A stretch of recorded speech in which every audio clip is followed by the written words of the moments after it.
이게 줄넘기 넣을 때 꼬마야 꼬마야 하면서 매 빨리 돌리는 게 중요한 게 아니잖아요. 빨리 돌리는 것도 중요하지만 그 빨리 돌린 거를 사람이 실제로 들어와서 딱 띄워야 되잖아요. 그 유효성, 유효타를 얘기하는 게 이 RPC라고 보시면 돼요. 명령어 대기하고 또 실행 유닛에 할당될 준비를 하는 공간을 이렇게 늘려놨다라고 보시면 됩니다. 그럼 짝짝짝 쌓여있다가 쭉쭉쭉 뽑아가지고 바로 실행될 수 있도록 이렇게 처리를 할 수 있겠죠. 게이밍에서 자꾸자꾸 이게 뭔가 좀 인텔과의 격차가 이제 생기는 게 아닌가? 이런 생각이 좀 들더라고요. 네, 여러분 반갑습니다. 안달공학 에러입니다. AMD가 최근에 컴퓨텍스에서 새로운 라이젠 시리즈를 발표한 후에 따로 이제 테크데이를 열어가지고 새로운 데스크탑 CPU 라인업을 쫙 소개를 했습니다. 바로 라이젠 9000 시리즈인데요. 물론 노트북 CPU 라이젠 AI 300 그리고 서버용 CPU 관련된 내용들 그리고 소켓 그리고 메인보드 얘기도 나오긴 했지만도 지난번에 제가 라이젠 AI 300 관련된 영상을 컴퓨텍스 때 올렸기 때문에 이번에는 이 CPU 성능을 어떻게 끌어올렸는지 지금 보면 약간 분위기가 전성비도 성능도 이제 인텔을 이겨나가는 분위기가 좀 흘러가고 있거든요. 물론 실제로 제품을 받아서 테스트를 해봐서 얼마나 잘 나오는지 봐야지만 또 뭐 앞레발 이런 얘기들이 있으니까 그런데도 불구하고 여러 가지 얘기를 봤을 때에 꾸준하게 이 아키텍처를 개발을 잘 해왔죠. 불도저로 이제 싹 밀어가지고 완전 망했다가 젠 시리즈로 나온 다음에 젠 5 이번에 도입된 게 젠 5 아키텍처인데 어떻게 성능을 향상시켰는지 관련된 내용들 좀 살펴보면서 CPU가 어떻게 동작하는지까지 좀 차근차근 설명해 드리도록 하겠습니다. 아마 이번 테크데이 때 메인이라고 볼 수 있는 것이 바로 이 AMD 라이젠 9000 시리즈가 될 텐데요. 전부 다 CPU라고 보시면 되겠고 가장 상위의 9950X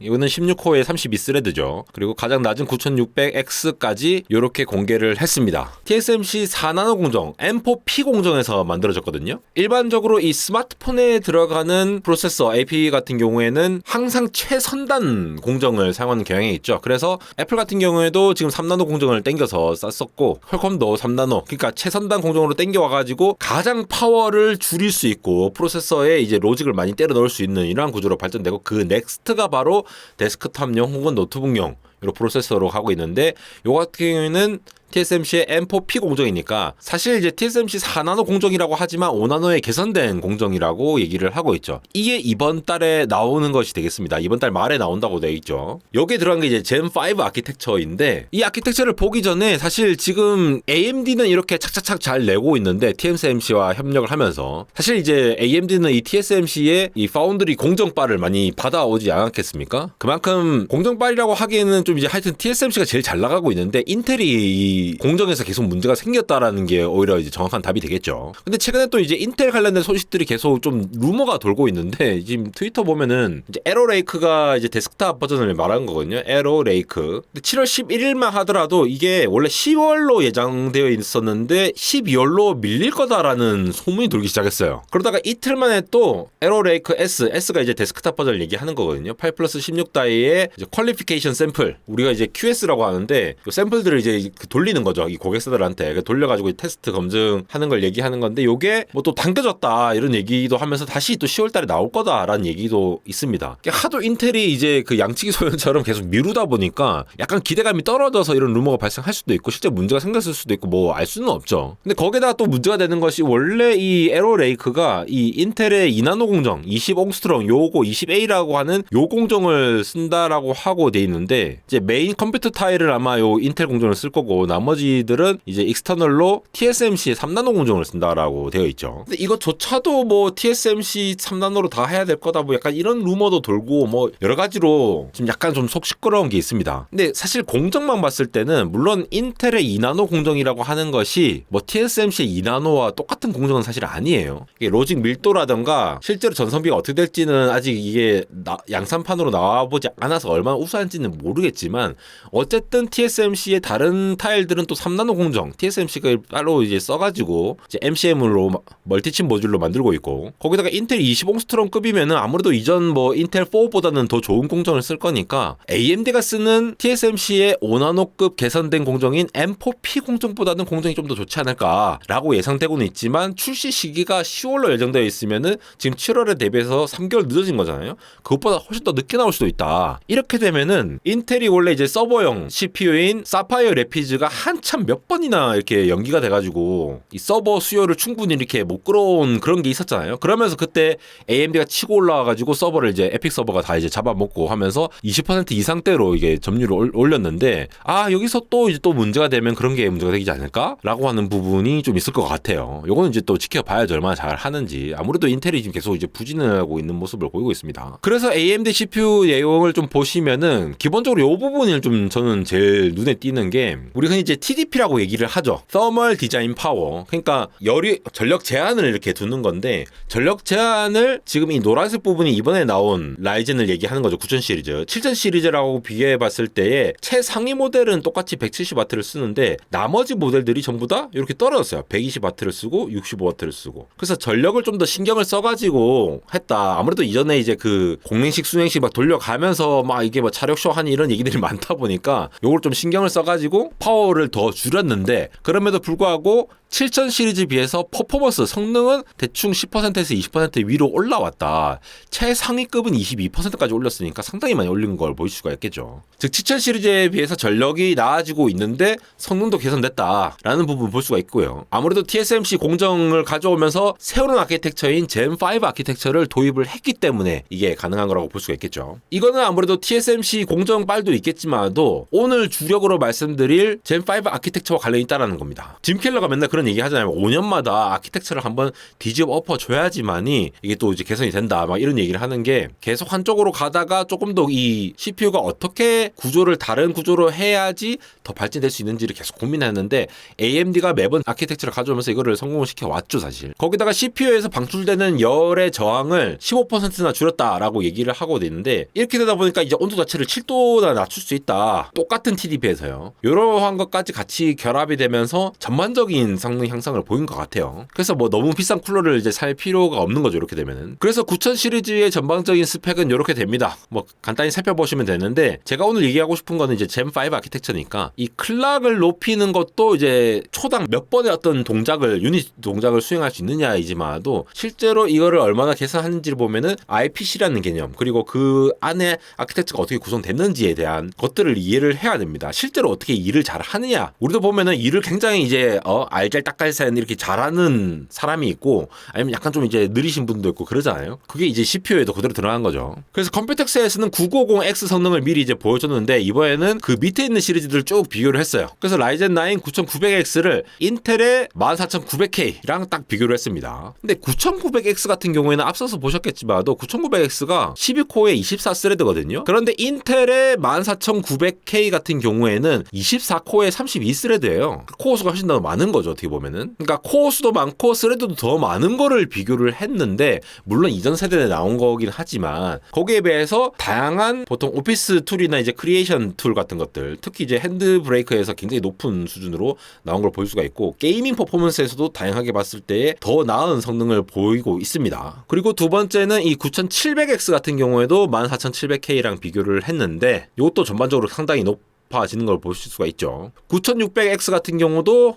이거는 무슨 핸드브레이크에서는 94%나 높네요. 이거 상당히 거의 2배가 높은 수준인데, 이렇게 다양하게 앞서 있는 걸 보실 수가 있고요. 요게 좀 재밌었는데, AMD 라이젠 7 9700X를 뭐랑 비교했냐? AMD의 아주 그 인기 있는 제품이었죠. 라이젠 7 5800X 3D. 요게 이제 3D V캐시라고 해서 캐시, 그러니까 SRAM을 요 위에 얹은 구조이죠. 그래서 캐시가 많아짐으로써 성능을 확장시킨, 우리 흔히 요즘 이제 자주 언급되는 하이브리드 본딩 써가지고 이 위에 올렸던 거죠. 근데 상당히 다양한 게임에서 봤을 때에 성능이 대체로 다 잘 나온다. 평균적으로 12% 더 빠릅니다라고 주장을 하고 있습니다. 물론 3D V캐시를 쓴 게 이제 5800X 3D 말고 그 다음 버전도 있죠. 7800X 3D가 있는데, 요것보다는 조금 이제 차이가 덜 나는지, 혹은 이제 더 앞서지 못했는지 그걸 비교하지는 않았고요. 이러한 것들이 바로 젠5 아키텍처라는 부분을 좀 살펴볼 필요가 있다라는 거죠. 원래 이 젠이라는 아키텍처가 그 이전에 나온 불도저라는 아키텍처, 그것도 이제 AMD를 다 밀어버렸죠. 막 주가 막 떨어지고 완전 망한다 할 때였는데, 저 대학원에 있을 때 그때였던 걸로 기억합니다. 그러다가 이제 짐 켈러의 뭐 손길을 얻고 하면서 젠이라는 새로운 아키텍처를 가져왔죠. 그래서 불도저가 워낙 구렸지만도 요게 IPC 기준으로 40%의 한 방에 향상시킨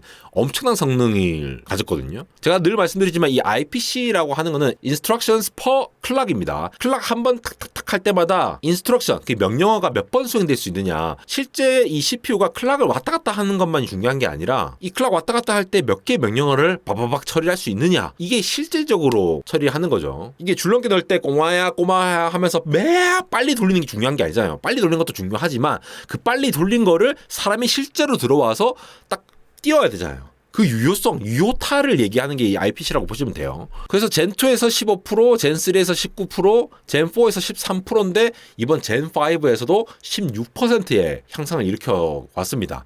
처음에 40%라고 한 건 물론 불도저가 워낙 구려가지고 그랬을 수도 있는데 그 이외에도 10 몇 %대로 계속 이게 IPC를 늘려왔다라는 거죠. 이 젠5에서 16%라고 하는 것도 전반적인 평균 수치예요. 그래서 블렌더 같은 경우나 뭐 긱벤치 점수는 뭐 굉장히 높은 걸 볼 수가 있고 약간 낮은 부분도 있지만 전반적으로 이 정도 됩니다라고 얘기를 하고 있는 것이 되겠습니다. 이러한 젠5의 향상이 어디서 나타나냐 보면은 굉장히 고루고루 이렇게 개선이 됐더라고요. 데이터 밴드위스를 늘린 것도 있고 여기 명령어의 execution retire 이거 나중에 말씀드릴게요. 패치 브랜치 프레딕션 이 부분도 브랜치 프레딕션 제가 늘 말씀드린 부분이죠. 이런 부분들을 고루고루 다 개선했는데 이거 하나하나 살펴보면요.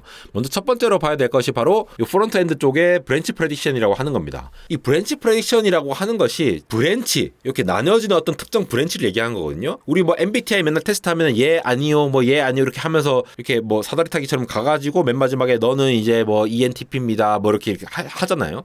그런 것처럼 브랜치라고 하는 게 결국 어떠한 이 CPU 안에서 여러 가지 명령어가 막 수행이 되는데 병렬적으로 처리할 수 있는 것들 한 방에 딱딱딱 처리하면 되겠죠. 근데 어떤 것들은 먼저 처리를 하고 나서 그 결과를 가지고 다음을 처리해야 돼요. 예를 들어 1 더하기 2가 있다고 하면은 1 더하기 2에서 가로를 한 다음에 곱하기 뭐 이렇게 돼 있으면은 1 더하기 2를 먼저 한 다음에 곱하기를 해야겠죠. 얘가 결과가 나온 다음에 처리해야 되는 이런 시퀀셜 동작들, 순차적인 동작들이 있는데 브랜치 프레딕션은 뭐냐? 아마 얘가 먼저 수행되고 있는 것들이 어떻게 될지 모르겠는데 간단히 말해서 예 아니요라고 하면은 얘가 아마 예라고 할 확률이 높을 거야 라고 추정을 한 다음에 글로 일단 계속 계산을 해 나갑니다. 그래서 틀리면 다시 이제 그 브랜치로 돌아오는 거예요. 근데 맞으면은 계산해 놓은 대로 그대로 이제 쭉쭉 당겨서 계산하면 되잖아요. 그러니까 빨라지는 거거든요. 그래서 이 브랜치 프레딕션의 정확도를 이제 향상시켰다는 거죠. 정확도를 향상시키는 만큼 대충 예상을 해가지고 미리 이제 막 계산을 해놓은 것들만큼을 이제 시간을 줄일 수가 있는 거니까. 그리고 이 명령어들이 이제 캐시 레이턴시를 줄이고 밴드위스를 이제 늘렸다. 한 방에 처리할 수 있는 거를 늘린 다음에 또 디코더 파이프라고 하는 거는 결국은 이 명령어를 실행하기 전에 이 명령어가 대체 어떤 내용인지를 알아야 될 거 아니에요. 그래서 그 디코딩을 하는 부분이 있어야 되는데 그 디코딩 파이프들을 이제 듀얼로 배치를 함으로써 좀 더 빨리 처리할 수 있도록 4와이드를 2개 탑재를 했다고 하죠. 이렇게 이제 빨리 처리할 수 있도록 했다라고 얘기를 하는 것으로 보입니다. 다음에 또 주목을 해봐야 될 것이 이제 디스패치와 익스큐트 이렇게 돼 있는데 이 디스패치 리타이어 이 부분은 실제로 명령어가 되면은 이거를 뭐 계산하는 유닛이라든가 뭐 ALU 같은 거 있잖아요. 뭐 계산하는 곳 그런 곳에 실제로 이렇게 할당을 하는 거예요. 디스패치라는 게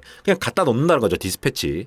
그리고 실제로 다 실행되면은 그 실행된 명령어가 실행 다 됐습니다라고 이제 결과를 이제 반영하는 단계를 리타이어라고 해요. 디스패치 리타이어라는 거를 8개의 구조로 각 사이클마다 지원할 수 있도록 지원하면서 빠르게 처리할 수 있도록 처리를 했고 그런 다음에 실행 윈도우 자체 익스케이션 윈도우라고 하는 거를 이제 크게 만들어 가지고 이 명령어가 실제로 디스패치 된 다음에 명령어가 대기하고 또 실행 유닛에 할당될 준비를 하는 공간을 이렇게 늘려놨다라고 보시면 됩니다. 그럼 짝짝짝 쌓여 있다가 쭉쭉쭉 뽑아 가지고 바로 실행될 수 있도록 이렇게 처리를 할 수 있겠죠. 브랜치 프레딕션으로 처리한 다음에 그걸 실제로 계산을 할 때에 그 부분들을 넉넉하게 준비를 했다라고 보시면 되겠고요. 그 다음에 또 보면은 또 이제 캐시 사이즈를 48KB로 이전에 젠4에서 32KB였거든요. 그러니까 1.5배 증가를 시킨 거죠. 근데 얘 캐시도 이제 이게 그냥 무조건 늘리기만 한다고 좋은 건 아니에요, 사실. 왜냐면은 그 저장해 놓는 그 명령어나 이 캐시에 있는 데이터들 그런 데이터들이 용량이 커지면 클수록 이걸 이제 가져오는데 또 레이턴시가 발생하잖아요. 그것 때문에 여기 L1 데이터 캐시 4 사이클 로드라고 하는 것들을 이제 개선시켰다라고 얘기를 하는 것으로 보여요. 그래서 이렇게 마지막으로 종합해서 보면은 데이터 밴드위스를 늘려주고 프레딕션을 잘 해가지고 쭉쭉쭉 당길 수 있도록 해준 다음에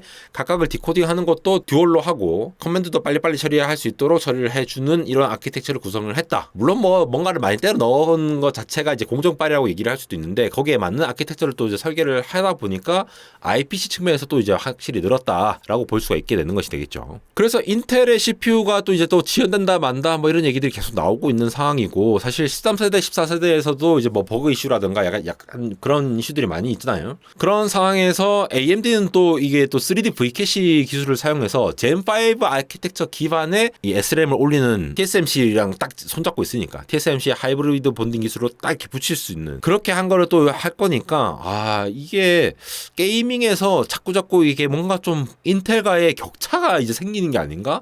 이런 생각이 좀 들더라고요. 아무래도 이제 공정에서의 이 뒤처짐이 계속 이제 문제가 되고 있다 보니까 아직은 이제 인텔의 패킷싱어가 뭐 우리 3나노도 잘하고 있어요. 2나노도 이제 할 거예요라고 이제 계획을 하고 있는 상황인데 뭔가 불안함을 이제 감출 수가 없다라고 볼 수가 있겠죠. 그래서 단순히 AMD 인텔의 싸움이 그냥 AMD와 인텔의 뭔가 아키텍처 싸움이 아니라 실제로 이제 프로세서의 성능을 올리는데 어드밴스드 패키징이 굉장히 주요하게 역할을 하고 있다 보니까 이러한 것들을 이제 잘 개선할 수 있도록 뭐 인텔도 그래서 포베러스라는 이제 기술이 있잖아요. 포베러스 다이렉트로 이제 또 뭔가 이 캐시를 적층한다거나 인텔도 이제 타일 구조의 이제 멀티칩 모듈 그러니까 이제 칩렉 구조 같은 것들을 계속 도입을 하고 있다 보니까 서로 이제 비슷하게 방향은 가고 있긴 합니다. 그래서 여기서 또 이제 인텔이 이것저것에서 약간 이제 동네북처럼 이제 많이 막고 있는 상황이기 때문에 이번 하반기에 이 CPU 전쟁에서 어떤 형상을 보일지 한번 기대를 해보도록 하겠습니다. 지금까지 안배공학 에러였습니다.